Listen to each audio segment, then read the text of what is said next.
السلام علیکم۔ یہ میرا چوتھا خط ہے جو لکھ رہی ہوں۔ اس کبوتر کا نام جس کے پاؤں میں یہ خط بندھا ہوا ہے گندم ہے۔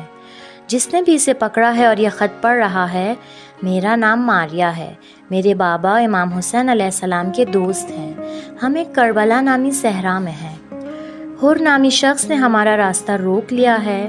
ہم پہلے مکہ میں تھے، وہاں کچھ مشکلات پیش آئیں اور ہم مجبور ہو گئے کہ سفر کو آگے بڑھائیں۔ اس صحرا میں ہوا بہت گرم ہے۔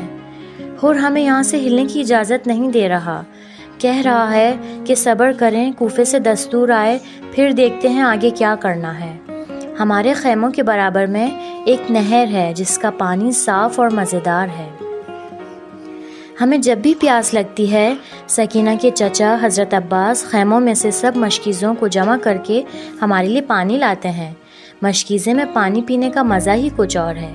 میری امی کہتی ہیں کہ مشکیزہ بکری کی کھال سے بنتا ہے اور پانی ذخیرہ کرنے کے لیے بہت اچھا برتن شمار کیا جاتا ہے۔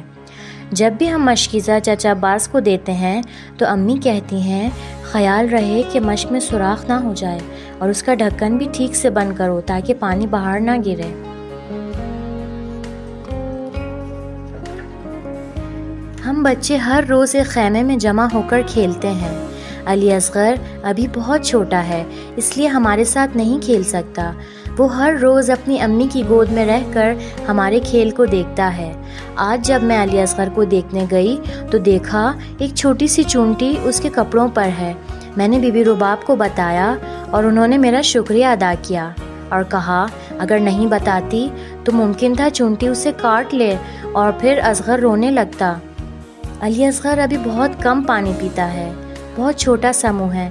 جب بھی اسے پیاس لگتی ہے چہرہ لال ہو جاتا ہے، نڈال ہو جاتا ہے اور مچھلی کی طرح بار بار منہ کھولتا ہے اور بند کرتا ہے۔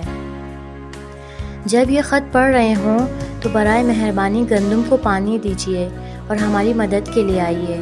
ہم تھک گئے ہیں، برائے مہربانی ہماری مدد کریں۔